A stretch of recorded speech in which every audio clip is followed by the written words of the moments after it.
आत्मवंदन सगळ्यांना. खूप स्वागत आहे आजच्या सत्रामध्ये. काही घरगुती कारणांमुळे मी आज थोडंसं उशिरा पोस्ट केली माझी लिंक आणि थोडंसं उशिरा जॉईन करते. तर आपण उद्या पौर्णिमा आहे आणि उद्याच्या पौर्णिमेचा सगळ्यांनी फायदा करून घ्या. जसं मी आधी पण सांगितलं होतं की पौर्णिमेची आणि अमावस्येची ऊर्जा ही मोठ्या प्रमाणावर असते. आपल्या ध्यानासाठी ही ऊर्जा अतिशय उपयुक्त आहे. सकाळी थोडा वेळ काढून आठवणीने रेकी आणि ध्यान ध्यान आपण एक 15 ते 20 मिनिटं जरी वेळ नसेल समजा तरी 15 ते 20 मिनिटाची जरी ध्यानाची साधना झाली तरी त्याचा फायदा होईल. आणि रेकी सकाळी दुपारी संध्याकाळी रात्री ह्या चारही वेळांपैकी जसा आपल्याला दिवसभरामध्ये वेळ मिळेल तर जरूर रेकी पूर्ण करा. पौर्णिमेचा जो परिणाम किंवा प्रभाव म्हणू शकतो तो साधारण पौर्णिमेच्या आधी एक 5 दिवसांपासून आणि पौर्णिमेनंतर एक 5-6 दिवस असा हा एक पिरियड असतो जो आपल्या साधनेसाठी अतिशय उपयुक्त असतो. तर आपल्या गुरूंना बोलवायचं कधीही आपण ध्यान आणि रेकी सुरू करायच्या आधी आपल्या गुरूंना बोलवायचं आपल्यासाठी आपल्या सोबत आपल्या ध्यानासाठी त्यांना बसण्यासाठी विनंती करायची. आणि सगळ्यात आधी आपल्या परमेश्वराचे आपल्या गुरूंचे इष्ट देवतेचे आभार व्यक्त करायचे. त्यानंतर आपण ह्या सृष्टीचे ब्रह्मांडाचे आभार, परमात्म्याचे आभार, आपल्या स्वतःचे आभार. कारण आपला आत्मा ह्या गोष्टीकडे आकर्षित होतोय ही खूप मोठी गोष्ट आहे. त्यामुळं आधी आपल्या आत्म्याचे आभार व्यक्त करायचे आणि मग ध्यानाला आणि रेकीला सुरुवात करायची. जसं मी रेकीबद्दल एक ध्यान परवा रेकीचं घेतलं होतं. ज्यांना माहित नाहीये त्यांच्यासाठी फक्त सांगते. रेकीमध्ये आपण हाताद्वारे आपल्या हातामध्ये चक्र असतात. एनर्जी सेंटर आहे आपल्या हातामध्ये पण ऊर्जा क्षेत्र आहे. आपले हात अतिशय दिव्य ऊर्जेनी भरलेले. जसं जसं आपण ध्यान करत असतो ज्यांना ध्यान करणं सुरुवातीला जमत नाही ध्यानामध्ये आपण श्वासांवर लक्ष केंद्रित करतो. काही जण म्हणतात आम्हाला ध्यानाला बसवत नाही आमचं मन स्थिर होत नाही शांत होत नाही खूप विचार येतात. तर खूप विचार येतात ही अगदी नॉर्मल आणि नैसर्गिक अवस्था आहे. आपलं मन त्याच्यासाठीच बनलेलं आहे की ते विचार उत्पन्न करेल. माइंड इज अ मशीन म्हणतात. मन हे एक यंत्र आहे. तर ते काय करतं सतत विचार टाकत असतं आपल्या मनामध्ये सतत विचार टाकत असतं आपल्या बुद्धीमध्ये. त्याचा कुठल्याही गोष्टीला बघितलं की त्याचा आपण अनालिसिस सुरू करतो. हे चांगलं आहे वाईट आहे हे असं आहे तसं आहे. आणि अनेक विचार दिवसभरामध्ये जसं मी सांगते 50 ते 60 हजार सरासरी विचार आपल्या मनात येतात. तर हे जे मन नावाचे यंत्र आहे त्याचं कामच आहे विचाराची उत्पत्ती. आणि त्या विचाराच्या उत्पत्तीला आपण थांबवावं म्हणलं तरी थांबवू नाही शकत. कितीही प्रयत्न केला फोर्सफुली की माझं मन आता त्या विचारांपासून मुक्त व्हावं तर आपण असं करू शकत नाही. दिवसभरामध्ये सतत ते विचार आपल्या मनात सुरू आहेत. कधी ते त्रास देतात खूप जास्त कुठल्या तरी माणसाचं बोलणं असेल त्या व्यक्तीबद्दलचा विचार असेल. आणि मग अशा वेळी आपल्याला त्या विचारांमध्ये राहून राहून राहून आपण हातामध्ये क्रिया करत असतो आपल्या हातात काम सुरू असतं पण आपल्या मनामध्ये विचार वेगळेच सुरू असतात. आणि मग जे आपण काम करतोय ते आपल्या डोक्यात राहत नाही. बऱ्याच वेळेला आपण विसरतो गॅस बंद केलाय का त्या खोलीतला फॅन बंद आहे का लाईट बंद आहे का. घरातून बाहेर पडताना आपण कुलूप नीट लावलंय ना. तर ह्या गोष्टी कशामुळे होतात जेव्हा मी कुलूप लावत असते घराला तेव्हा माझ्या मनात वेगळेच विचार असतात. पटकन खाली जायचंय मला पटकन पोहोचायचंय किंवा अजून कुठलाही विचार. आणि मग मी जी कुलूप लॉक करण्याची जी क्रिया आहे ते करताना माझं मन दुसरीकडे आहे. म्हणून मी विसरते मला लक्षातच राहत नाही की मी लॉक केलंय किंवा नाहीये. कारण 100% फोकस हातात चावी घेतली समजा तर त्याच्याने आपण कुलूप लावतो ह्या क्रियेकडे नाहीये. किंवा लॅच असेल त्याच्या वेळेस पूर्ण ती आपण अनुभव करत नाही जेव्हा ह्या गोष्टी घडतात. आणि मग आपल्याला ते लक्षात राहत नाही की आपण खरंच केलंय किंवा नाही केलंय. म्हणून असं मी नेहमी सांगते की हातामध्ये छोटी क्रिया का असे ना छोटं कर्म आपण जे करत असू 100% आपण फोकस त्या गोष्टीकडे जेव्हा ठेवतो तेव्हा आपलं मेडिटेशन होतं आपलं ध्यान होतं. कारण माझ्या हातातल्या क्रियेकडे मी 100% लक्ष ठेवलंय. आणि हे खूप सुंदर उदाहरण इकिगाय नावाच्या पुस्तकामध्ये जसं मी सांगितलं की बिल गेट्स जे जगप्रसिद्ध आहेत होते आणि श्रीमंत व्यक्ती जगातली असं त्यांचं नावलौकिक होतं. आणि ते घरी जेव्हा यायचे ऑफिसमधून तेव्हा ते घरातली भांडी जी असतात ते घासायचे. आणि ते करत असताना त्यांचं ते होतं की दिवसभर ज्या विचारांमध्ये ते असायचे तेव्हा भांडी घासताना पूर्ण लक्ष त्यांचं त्या भांडी घासायच्या सिक्वेन्सकडं हातात भांड घेतलं, त्याला साबण लावलं, त्याच्यानंतर पाण्याखाली धरलं आणि ते स्वच्छ केलं. ही अगदी साधी सरळ सोपी क्रिया आहे. पण ही क्रिया सुद्धा एक प्रकारचं ध्यान आहे. कारण त्याच्यामध्ये एक प्रकारचा सिक्वेन्स, एक क्रम फॉलो केला जातो. हातात भांड घेणं, त्याला साबण लावणं आणि हे सगळं. पण ते करत असताना आपलं त्याच्याकडे किती लक्ष आहे? किंवा नुसतंच आपण घेतोय, साबण लावतोय, पाण्याखाली धुतोय, भांड ठेवतोय साईडला, हे करतोय. किंवा आपण पूर्ण लक्ष देऊन ती क्रिया बघतोय, अनुभव करतोय. आणि जर तसं करत असू तर आपल्याला हे बसून जे आपण ध्यान करतोय, हे करायची सुद्धा गरज नाही. आपलं 24 तास ध्यान सुरू असेल, जेव्हा आपण हातातल्या प्रत्येक क्रियेकडं 100% ऊर्जा देत असू, 100% लक्ष देत असू. घरामधली छोटी छोटी कामं स्त्रियांची किंवा पुरुषांची जी कुठली कामं करत असू, पेपर वाचताना पूर्ण लक्ष पेपरच्या, जसं आपण वाचतो आणि समजून घेतो काय लिहिलंय पेपरमध्ये, न्यूजपेपर, तसंच. किंवा टीव्ही बघत असताना आपण काय करतो, आपलं लक्ष टीव्हीकडे पूर्ण असतं. जर आपण टीव्हीवर बातम्या बघत असू, तर जी बातमी सांगितली जाते, ती व्यक्ती मला आता काय सांगते आणि त्याचं मला आकलन, म्हणजे मी समजून घेते तो काय सांगतोय. आणि म्हणजेच ती समजून घेण्यामध्ये आपण एनर्जी, ते ऐकायचं कानांनी, ते बघायचं डोळ्यांनी. आणि ते ऐकत असताना सोबतच ऐकलेला प्रत्येक शब्द आपल्या भाषेनुसार आपण त्याचं आकलन करतो. आणि मग त्याच्यावर जे आपल्याला समजतं, अच्छा आज असं झालं भारतामध्ये, माझ्या शहरामध्ये आज अशी परिस्थिती आहे. हे समजून घेण्यासाठी मेंदूला काही प्रोसेसिंग करावं लागतं, अनालाइज करावे लागतात, बातम्या समजून घ्याव्या लागतात. आतमध्ये एक इंटरप्रिटर बसवलेला असतो, जो प्रत्येक येणारा शब्द आतमध्ये घेतो, त्याला समजून, अच्छा हे म्हणजे असं आहे, हे आपल्याला समजतं. मग त्या ठिकाणी सुद्धा आपली ऊर्जा खर्च होती. आणि मग आपण बातम्या ऐकताना आपण व्यवस्थित लक्ष देतो, म्हणून आपल्याला समजतं काय सांगतायत. पण इतर वेळेस घरातली जी मंडेन टास्क ज्याला म्हणतो, म्हणजे रोजची कामं, सकाळी उठल्यावर झाडू मारायचं असेल, कपडे वाळत घातलेले आत आणून ते घड्या घालणं असेल, ही अशी मंडेन याला म्हणतात, की रोजची कामं. ह्या कामांमध्ये सुद्धा जर आपण लक्ष द्यायला लागलो, तर आपलं 24 तास ध्यान व्हायला लागतं. ATM, एनी टाइम मेडिटेशन, याला असं म्हणतात. तर हे सगळं जे आपल्याला रोजची ही कामं दिलेली आहेत, विचार करा, एखाद्या दिवशी आपण ठरवलं की मी आज दिवसभर बसून राहीन, मी शरीराने काहीच हालचाल नाही करणार. ज्यावेळेस आपण नुसते बसून राहिलो आणि त्यावेळेस आपल्या मनात खूप विचार आहेत, आता त्या विचारांना बाजूला कसं करायचं? मग त्यासाठी आपण उठलो, काहीतरी स्वच्छता करायला सुरू केली, तर आपलं मन, आपले विचार त्या कामामध्ये रमतात. आणि म्हणून क्रियेला खूप महत्व आहे आपल्याकडं. तर ह्याच्यासाठीच म्हणतात ना, की हा एक क्रिया योग आहे. की कर्म करत असताना आपण त्या कर्मामध्ये जितकं स्वतःला 100% झोकून देऊ, फोकस आपला तिथे करू, तर तो एक प्रकारचा योग आहे, ते एक प्रकारचं ध्यान आहे. आणि जो व्यक्ती दिवसभरामध्ये मी आहे म्हणजे फक्त आत्ता ह्या क्षणामध्ये आहे, ना मला भूतकाळ आहे ना उद्याची चिंता आहे, हे असं करून जगतो, त्याची कामं आपोआप मार्गी लागतात. हा अनुभव सगळ्यांनी इथं घ्या. मी जसं आधी पण सांगितलंय, जी लोक नवीन आहेत त्यांच्यासाठी सांगते, की ग्रुपमध्ये आधी पण सांगितलंय, की 15 दिवसांचा प्रयोग करून बघायचा, की आजपासून माझ्या हातामध्ये जे काम आहे, 100% मी लक्ष त्या कामावर ठेवेल. इकडचं तिकडचं काही माझ्या डोक्यात मी येऊ देणार नाही. आणि आलं तरी पुन्हा स्वतःला सांगेन, की मी आत्ता वर्तमानात आहे, मी वर्तमानात आहे. आणि मग ही क्रिया सुरू करत, ही प्रॅक्टिस करताना काही दिवसात जाणवेल, की माझ्या मनात आलेले प्रत्येक विचार, मी विचार केला, ती गोष्ट घडली, मॅनिफेस्ट झाली, रियालिटीमध्ये आली, वास्तवामध्ये आली. आणि ही आपल्याला वाटेल, अरे माझ्याबरोबर जादू घडतीये का, की मी विचार केला आणि ती गोष्ट घडतीये. तर ही जादू नाहीये, तर आपल्या विचारांमध्ये, कारण आपण विचार बाजूला करतोय आणि ऊर्जा पूर्ण आपण वर्तमानात लावतोय, त्यामुळे आपल्या विचारांमध्ये खूप शक्ती यायला लागते, खूप एनर्जी त्याला मिळते. जितकं आपण श्वासांबरोबर राहू दिवसभरामध्ये, त्या श्वासांमध्ये एनर्जी यायला लागते. आणि मग हळूहळू आपल्याला जाणवेल, की मनात विचार आणायला उशीर की आपलं काम पूर्ण होतंय.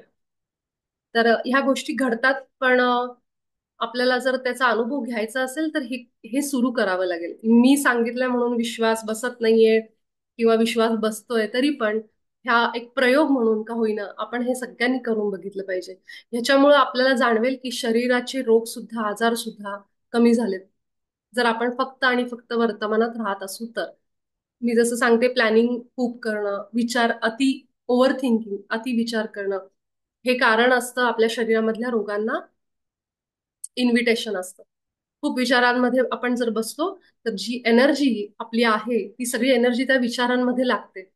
मग शरीरात कुठे काही आजार असेल तर तिथं एनर्जी मिळत नाही त्याला, कारण आपली सगळी एनर्जी विचारांमध्ये चालली.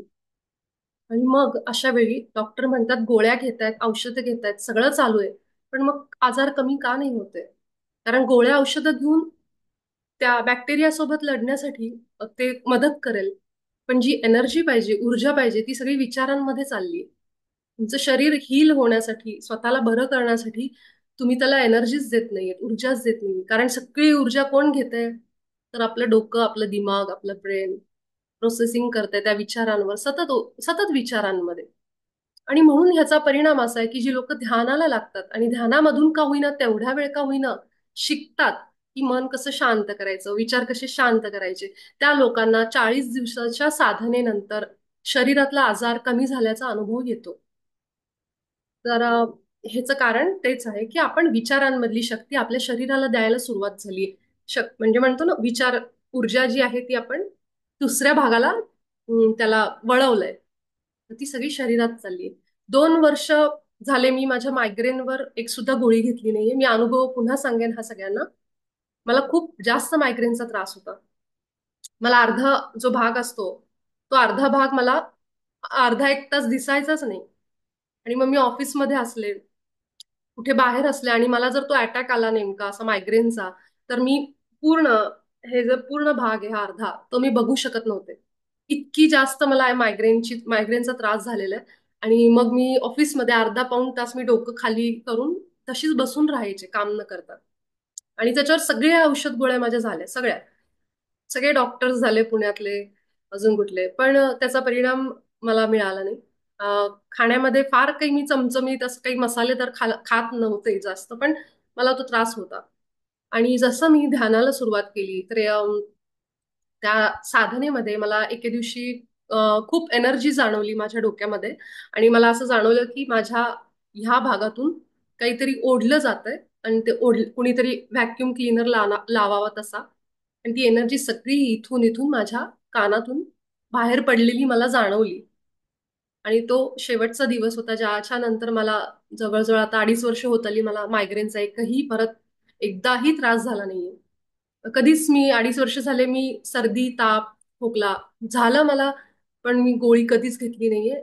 तीही टॅबलेट न घेता फक्त ध्यानाने आणि रेकीने मी बरी होते. तर मी असं म्हणत नाही की तुम्ही गोळ्या औषधं घेऊ नका किंवा, पण आपण रेकीनी प्रयत्न करायला हरकत नाही. आणि रेकी सुरू झाली, आपली ध्यान सुरू झालं की आपल्याला हे असे आजार पण होत नाहीत. ह्याचा अनुभव ग्रुपमध्ये पण बऱ्याच जणांना आला असेल. छोटे छोटे आजार असतील, झालेच खाण्यापिण्याच्या बदलामुळं, हवेतल्या बदलामुळं, तर ते रेखीनी आणि ध्यानानी बरे होतात. गोळी घ्यायची सारखी गरज नाहीये. तर हे सगळे आपल्या ग्रुपमधल्यांचे अनुभव आहेत. माझा वैयक्तिक अजून अनुभव आहेत बरेचसे, ते पण मी सांगेन. तर माझी फक्त एवढीच तुम्हाला एक सजेशन किंवा एक विनंती आहे की 40 दिवस ही साधना करा आणि मग ठरवू शकता की हे आपल्याला पुढं कंटिन्यू करायचे किंवा नाही. पण 40 दिवसापर्यंत जेव्हा आपण ध्यान सुरू ठेवतो, तेव्हा आपल्या शरीरामधल्या नाडी शुद्धीकरणाची प्रोसेस पूर्ण होत असते. कारण एवढ्या वर्षांचं जमलेलं जे आपण आहे, प्रत्येक नाडीमध्ये जाऊन ही ऊर्जा जायला लागते. पेशींच्या लेवलला, सेल्युलर लेवलला जाऊन ध्यानाची ही ऊर्जा काम करत असते. कधीच आपलं ध्यान वाया जात नाही. आपल्याला वाटेल माझं आज ध्यान लागलंय का, मी बरोबर करते का, कुठलाही विचार आणायचा नाही. फक्त डोळे मिटायचे आणि श्वासांबरोबर बसायचं. माझे श्वास आणि मी, कुठेही जाऊ आपण, ट्रॅव्हल करत असू, बसमध्ये असू, मी माझा जसा बसमधला किंवा ट्रेनमधला किंवा कुठे गाडीने जात असेल, तिथं सुरू झाल्या झाल्या मी ध्यानाला लागते. ते माझं जे काही जिथं जायतीये ते झालं, ते यायच्या आसपास थोडा अर्धा एक तास आधी मी डोळे उघडते. पूर्ण वेळ मी ध्यानामध्ये असते. फक्त मी आणि माझे श्वास. कधी कधी झोप पण लागते त्याच्यात. पण ती सुद्धा झोपेतली अवस्था, ही सुद्धा योगनिद्रा म्हणून काउंट होते. ती पण वाया जात नाही. जर ध्यान करत असताना रात्री जर आपण झोपी गेलो तर सकाळपर्यंत आपली योगनिद्रा असल्यासारखी होते. आणि त्याचे परिणाम त्याच्यापेक्षा सुंदर आहेत. तर रोज रात्री किमान आपण मोबाईल घेतला असेल हातात ध्यानानंतर, आपल्या ह्या सेशन नंतर मोबाईल ठेवला आणि आता झोपायचंय, तर पुन्हा थोडंसं ध्यान करा. 5 मिनिटं का होईना, आणि त्या ध्यान करत करतच झोपी जा. आणि मग सकाळी बघा काय परिणाम होतो. हळूहळू जेव्हा तुम्ही ही प्रॅक्टिस कराल, 8 दिवसामध्ये 4 दिवसामध्ये कदाचित तुम्हाला अजून चांगले अनुभव, तुम्हाला वेगळेच अनुभव जाणवायला लागतील. आज माझ्या नात्यातलीच एक माझी बहीणच आहे. तिला मी रेकी सांगितली होती. पहिल्यांदा तिने आज आयुष्यात रेकी ध्यान सारखी साधना केली आणि तिचा जसा सगळ्यांच्या अनुभवांचे मला मेसेज येतात, तर तिचाही आला की तिला थर्ड आयला इथं व्हायब्रेशन्स खूप जाणवले पहिल्याच रेकीमध्ये. आणि हे त्याचं एक चांगला संकेत आहे की तुम्हाला ते जाणवतंय. ह्याचा अर्थ की एनर्जी जी येते मोठ्या प्रमाणावर ऊर्जेवर, पृथ्वीवर ऊर्जा भरपूर आहे आणि त्या ऊर्जेचा तिला फायदा झाला, कारण तिने पौर्णिमेच्या आजच्या दिवशी सुरुवात केली. त्यामुळं हे पौर्णिमेचे दिवस अतिशय उपयुक्त असतात, प्रभावी असतात आपल्या सगळ्या साधना पूर्ण करण्यासाठी. फक्त आपण 40 दिवस किमान ह्या साधनेत राहा आणि मग निर्णय आपण पुढे घेऊ शकता की मला काय फरक जाणवतोय स्वतःमध्ये. हे अनुभव म्हणजे काही फक्त दिसलंच पाहिजे डोळ्यापुढं, ध्यानात हे दिसलं ते दिसलं रंग दिसला, किंवा मला काही ऐकू आलं कानाला, हा म्हणजे अनुभव नाही. अनुभव म्हणजे मला ध्यान झाल्यानंतर काही दिवसांमध्ये मला काय फरक वाटतोय, शांत वाटतंय, कसं होतंय. बऱ्याचदा ध्यान सुरू झाल्यावर लोक जास्त चिडचिडे होतात, मला हे पण फोन करून सांगतात. पण त्याचंही कारण आहे, कारण ते सगळं बाहेर जात असतं, रिलीज होत असतं ते सगळं. त्यामुळे कदाचित चिडचिडेपणा लोकांचा वाढतो पण त्यावेळी. आणि मग ते म्हणतं ना की अशी एक वर जाऊन मग ते पुन्हा शांत होतात आणि मग त्यानंतर ते मुळासकट बाहेर निघून जातं. जिथं वेदना जाणवतील ध्यान करताना, हात दुखते खूपच, तर म्हणून हात दुखते म्हणून ध्यान बंद करायचं नाही, सुरू ठेवायचं. काही दिवसानंतर जाणवेल की हात दुखीचा जो त्रास आहे तो मुळासकट गेलेला निघून. तर ध्यान हे असं काम करतं की ते वरवरचं काम नाही करत, आयुष्यभरासाठी आपल्याला आरोग्य देतं, आयुष्यभरासाठी वेदनामुक्त आयुष्य देतं आपल्याला ते. त्या गोळ्या औषधांसारखं नाही की आज घेतलं तेवढ्या पुरतं बरं, उद्या पुन्हा सुरू. हा प्रकार ध्यानात नाहीये. ध्यान हे आपल्या श्वासांवरचं आहे आणि ती ऊर्जा सगळ्या शरीरात पसरते, सगळ्या पेशींपर्यंत आणि नाड्यांपर्यंत जाऊन काम करते. म्हणून ध्यान 40 दिवस केल्यावर त्याचे परिणाम दिसायला लागतात. तर मी कळकळीने एवढंच सगळ्यांना सांगेन की आपल्या गुरूंनी इथपर्यंत आपल्याला आणलंय, हाताला धरून सोडलंय. आता फक्त त्यांच्यावर विश्वास ठेवा, कारण इथं सद्गुरू कृपेशिवाय कुणीच येत नाही. हा माझा अनुभव आहे आतापर्यंतचा आणि विश्वास आहे. सद्गुरू म्हणजे कुठल्या तरी गुरूंची दीक्षाच घेतली पाहिजे असं नाहीये. हे या जन्मातलेच नसतील कदाचित, मागच्या जन्मातून पण सद्गुरू आपल्याला मदत करतात. अनेक जन्मांपासूनचे गुरु असतात आपल्या बरोबर. आणि शेवटी जी साधना असते ती ध्यानाची असते. नामस्मरण झालं, सगळी हे झाली, त्यानंतर आपण ध्यानाला लागतो आणि ध्यानानंतर आपण अक्षरशः असेन्शन, आपल्या मोक्षाकडे आपण वाटचाल करत असतो. मोक्ष म्हणजेच काय? आत्मसाक्षात्कार. मोक्ष म्हणजे काही असं वेगळं नाही, पण आपल्याला समजतं की आपण कोण आहोत. तर हे सगळं आपल्याला ध्यानाच्या प्रवासामध्ये ह्या गोष्टी समजायला लागतात. तर आपण सगळेजण आपल्या गुरूंचं स्मरण करू, डोळे बंद करू, शरीर स्थिर करू, पाठीला आराम घेऊन बसू शरीरावर, आपल्या कुठलाही ताण आला नाही पाहिजे अशा पद्धतीने.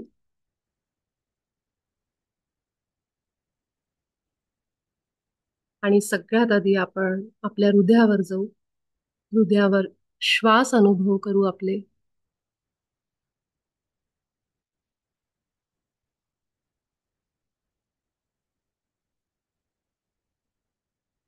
आपल्या सद्गुरूंचा आणि आपल्या इष्टदेवतेचा चेहरा आपल्या डोळ्यासमोर.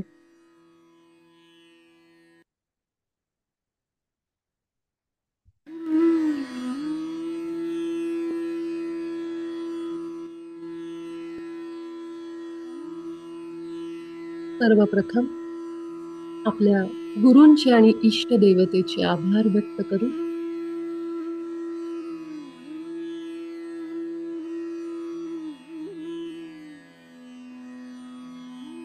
सतत आपल्यासोबत राहून आपल्याला मार्गदर्शन केल्याबद्दल आपल्या गुरूंचे आणि इष्टदेवतेचे आभार. परमात्म्याचे आभार, जिने आपल्याला हा मार्ग दाखवलाय.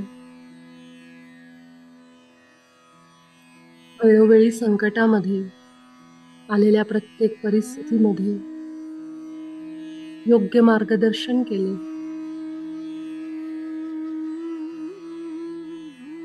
आपण जसे आहोत तसे आपला स्वीकार केला, चांगला वाईट.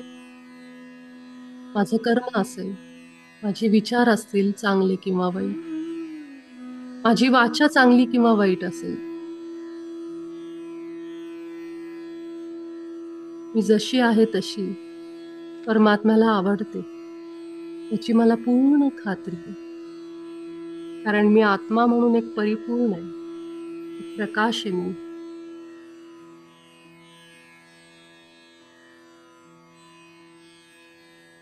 अगदी हृदयावर श्वास घ्या. हृदयावर, छातीवर येणारा प्रत्येक श्वास अनुभव करा.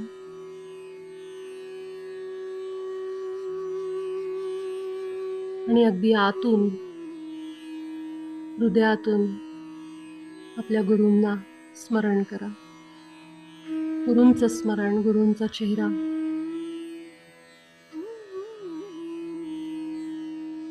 आपल्या इष्टदेवतेचा, कुलदेवतेला आठवून आभार व्यक्त करू आतापर्यंत मिळालेल्या सगळ्या मदतीसाठी, प्रेमासाठी.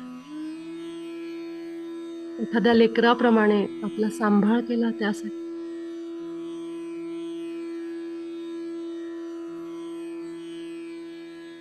आपल्या पृथ्वी मातेला, आपल्या आईला धन्यवाद म्हणून आभार व्यक्त करू. प्रेम देऊ आपल्या सगळ्यांकडून. ही पृथ्वी माता आपल्याला अन्न, वस्त्र, निवारा देते. सगळ्या सुखसोयी, गरजा पुरवते. आपलं घर, वास्तू, घराचे आभार. घरात असलेल्या प्रत्येक वस्तूचे आभार. त्या वस्तूशिवाय आपलं आयुष्य जगणं अवघड होऊन बसेल. लहान मोठी, जरी ती निर्जीव असली तरी त्याच्यामध्ये ऊर्जा आहे, व्हायब्रेशन्स आहेत. त्या परमात्म्याची रचना आहे, त्यामुळे तिचे आभार.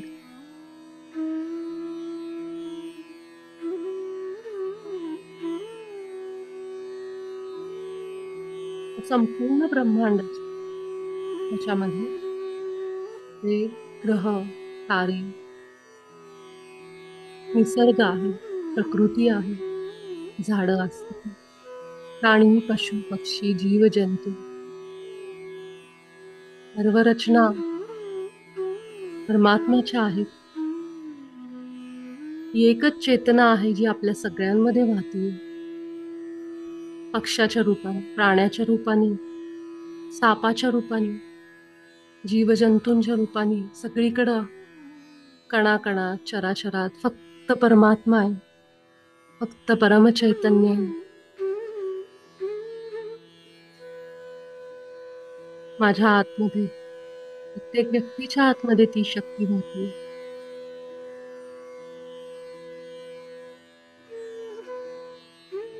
खूप आभार व्यक्त करते ह्या परम शक्तीचे, रेकी शक्तीचे आभार व्यक्त करते. माझ्या शरीराचे अनेक आभार आहेत. माझ्या हृदयाचे, माझ्या किडन्या, लिव्हर, पोट, माझे गुडघे, तळपाय, माझी प्रजनन संस्था, छाती, हृदय, गळा, दोन्ही हात, चेहरा, कान, नाक, डोळे, माझे केस, आणि माझं मस्तक.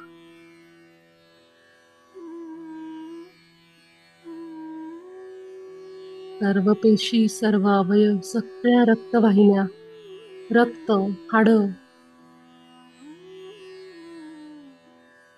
सगळं काही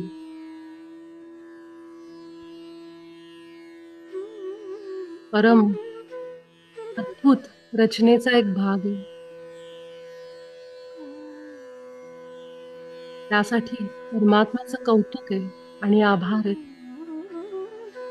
शरीराची अशी रचना बनवून आम्हाला सगळ्यांना पुन्हा एकदा तुझ्या प्रेमात पाडलेस. हा चमत्कार बघून पुन्हा आम्ही तुझे भक्त झालोय, तुझ्या प्रेमात आहोत. तुझाच अंश आमच्या आतमध्ये. सर्व एंजल्स, आपले पूर्वज, ज्यांचं रक्त आपल्या आतमध्ये, ज्यांचा DNA आपल्या आतमध्ये, अशा पूर्वजांचे आभार व्यक्त करू. आपण प्रत्येक वेळी जेव्हा ध्यानाला बसतो, आपल्या मार्गातून आपल्या पूर्वजांना सुद्धा उपचार मिळतात, त्यांचं सुद्धा हिलिंग होत असतं. ते आपल्याला मदत करत असतात.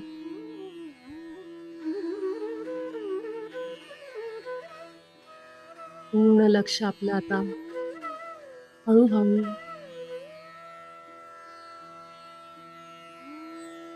आपल्या येणाऱ्या जाणाऱ्या श्वासांवर घेऊन जाऊ.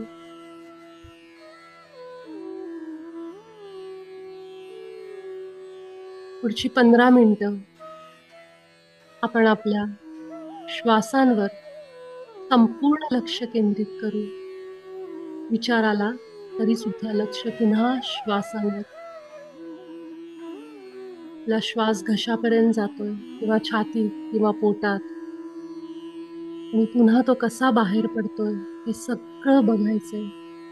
फक्त बघायचं, अनुभव करायचे, एकरूप होऊन जायचंय. पुढची 15 मिनिटं फक्त श्वास आणि मी, ना भूतकाळ ना भविष्य ना माझं शरीर, फक्त श्वास.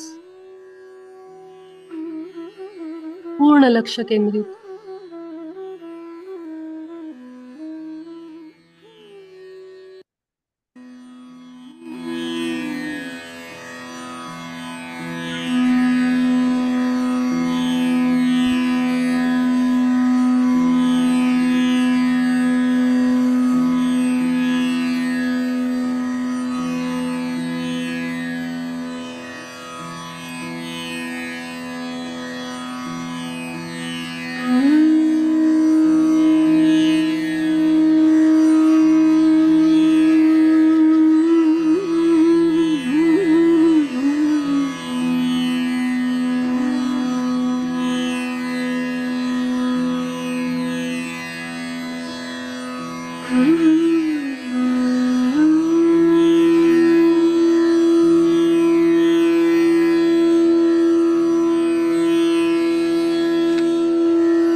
शेवटची 4 मिनिटं आपल्या श्वासांसोबत एकरूप होऊन जाऊ, एक होऊन जाऊ.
शेवटचा 1 मिनिट.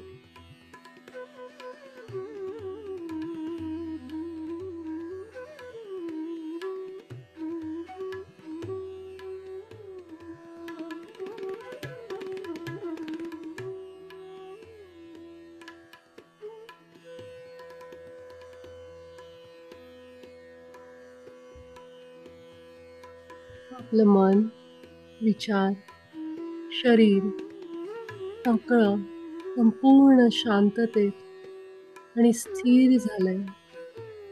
सगळी शरीरातली चक्र संतुलनात आली. आपण सगळेजण आजच्या ह्या ध्यान सत्रातून बाहेर येण्यासाठी तयार होऊ. आपले दोन्ही हात ही सावकाश डोळ्यावर घेऊन जाऊ आणि बाहेर येऊ.